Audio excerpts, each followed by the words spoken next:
거룩하신 하나님, 오늘도 주의 말씀 앞에 나옵니다. 우리의 마음과 생각을 조용히 멈춰 서게 하시며 당신의 음성에 온전히 귀 기울일 수 있도록 우리를 도와주옵소서.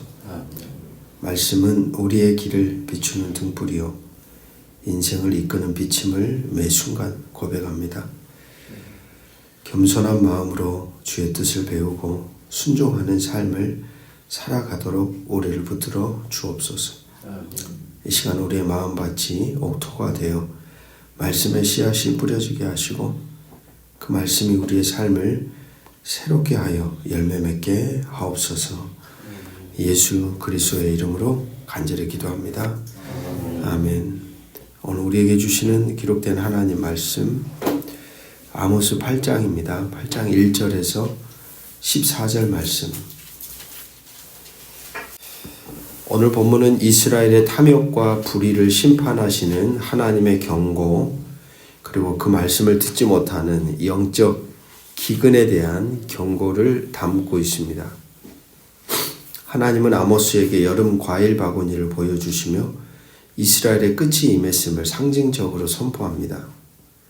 성전에서 노래 대신 곡소리가 나고 많은 시체가 버려질 것이라고 경고합니다.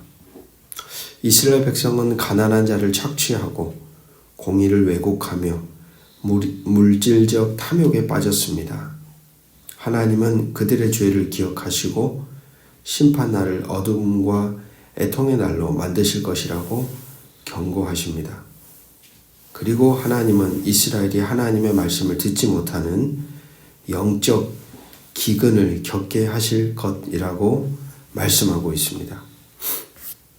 오늘 본문의 여름 과일이라고 하는 것은 히브리어로 카이츠라는 단어인데 그 과일을 보여주시면서 하나님은 이스라엘에게 종말이 임하였다고 선언합니다. 이 종말이라는 단어도 히브리어로 캐츠라는 단어죠. 카이츠, 캐츠. 약간 어감이 비슷한 표현인데 언어적 유의를 통해서 그 의미를 가르쳐 주는 겁니다. 여름 과일처럼 보이지만 사실은 그게 종말이다. 분명 아름답게 장식이 된 과일 장식이지만 분명 화려한 궁전을 향한 노래지만 그 안에는 그들의 종말, 그들을 향한 장성곡이 노래되고 있었다라고 말씀은 선언합니다. 삶의 자리에서 보고 듣고 겪게 되는 모든 상황 속에 바르게 읽어낼 수 있는, 바르게 들을 수 있는 분별력이 사실 오늘 우리에게는 너무나 필요합니다. 과연 무엇이 바른 것일까? 무엇이 하나님의 뜻일까? 라는 걸 삶에서 일어나는 많은 현장, 상황, 문제 안에서 바르게 분별할 수 있는 능력이 우리에겐 필요하다는 것이죠. 분명 겉으로 보기에는 아름답게 장식된 과일 장식이지만 사실 그 안에는 하나님의 종말의 메시지가 있었고 그들을 향한 장성곡이 노래되고 있었다라는 사실입니다. 그들의 모습을 보여줍니다. 8장 4절 말씀. 가난한 자를 삼키며 땅에 힘없는 자를 망하게 하려는 자들아 이 말을 들으라. 하나님을 바르게 관계 맺지 못하는 사람들은 사람 상호 간에도 바른 관계를 맺지 못합니다.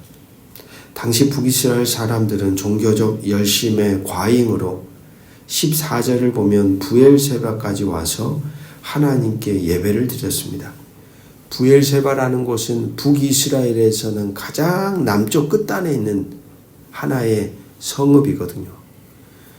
그러니까 그렇게까지 예배에 대한, 제사에 대한 열정, 신앙에 대한 열정이 아주 가득한 사람들이었다는 겁니다. 그런데 그런 사람들이 정작 가난한 자들, 억압하고 착취하고 그런 삶을 살아가고 있는 모습을 바라보시며 하나님이 분개하셨다라는 거죠. 이들의 마음 안에 가득한 것들이 드러납니다. 5절, 6절을 보면 새번역 성경으로 제가 좀 더 의미가 쉽게 이해되기에 읽어드리겠습니다. 5절, 6절인데요. 기껏 한다는 말이 초하루 축제가 언제 지나서 우리가 곡식을 팔 수 있을까? 안식일이 언제 지나서 우리가 밀을 낼 수 있을까?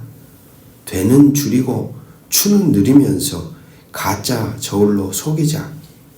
헐값에 가난한 사람들을 사고 신 한 켤레 값으로 빈궁한 사람들을 사자. 찌꺼기 밀까지도 팔아먹자 하는구나. 그 당시에 힘을 가진 사람들, 지도자들이 어떤 생각을 갖고 있는지를 여실히 보여주는 말씀입니다. 하나님의 나를 지키는 것 같이 보이지만 그들의 심중, 그들의 마음에는 이처럼 썩어있는 마음, 타락한 마음이 가득했던 거죠. 그들은 초하루, 즉 월삭이라고 표현된 단어는 번제, 소제, 포도주, 속죄제 등을 드리는 거룩한 날로 민수기 28장에 언급됩니다. 이 월삭이라는 날은 성경에 보면 하나님께 드리는 특별한 예배와 제사를 통해 하나님의 주권과 창조를 기념하는 날입니다.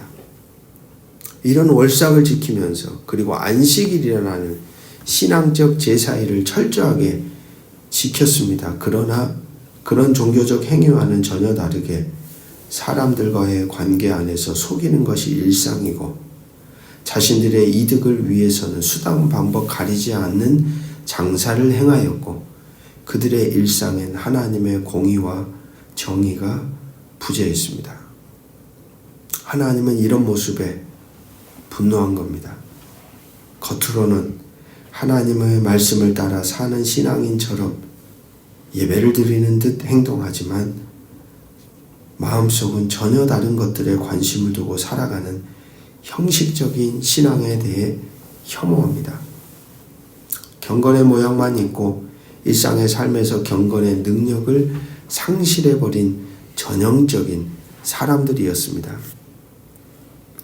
바로 그러한 형식적으로 폼만 잡는 신앙인들, 정작 일상 삶의 자리에서 하나님의 그 어떤 뜻도 마음도 말씀에 대한 순종함이 부재한 하나님의 백성들에 대해 하나님의 선언은 분명합니다. 8장 7절 여호와께서 야곱의 영광을 두고 맹세하시되 내가 그들의 모든 행위를 절대 잊지 아니하리라. 절대 잊지 아니하리라.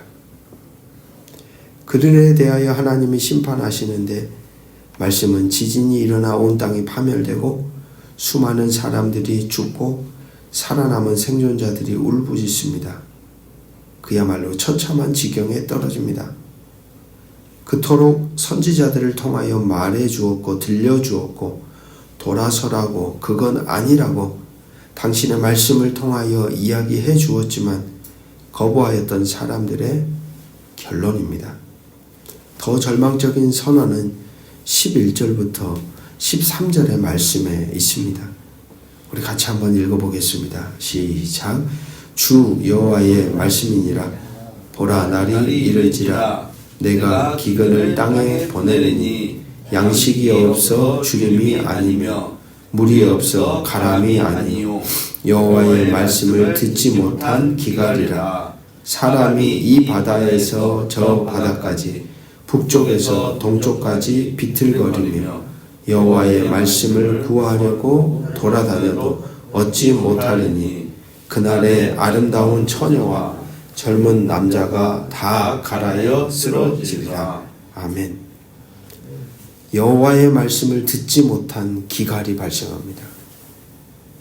여호와의 말씀을 구하려고 돌아다녀도 얻지 못하는 상황에 이르릅니다. 무슨 말이냐? 이젠 더 이상 선지자가 없습니다. 이젠 더 이상 하나님이 말씀하지 않는다는 거예요.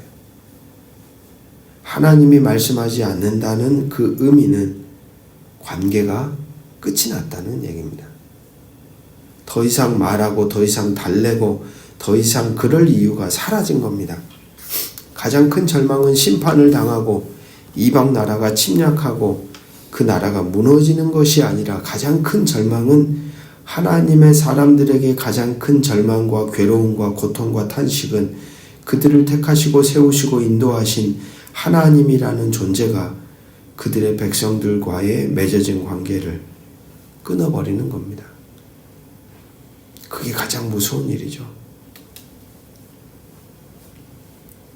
그렇기에 말씀을 듣지 못하는 기갈이 임하기 전에 그분의 말씀이 선포되고 그분의 말씀이 우리의 손에 쥐어져 있고 그분의 말씀이 보여질 때 그분의 말씀의 다스림과 통치 아래에 살아가는 것, 그것이 오늘 우리의 인생의 복이라는 사실을 오늘 저와 여러분이 깨닫고 오늘 살아가시기를 주의 이름으로 축복합니다.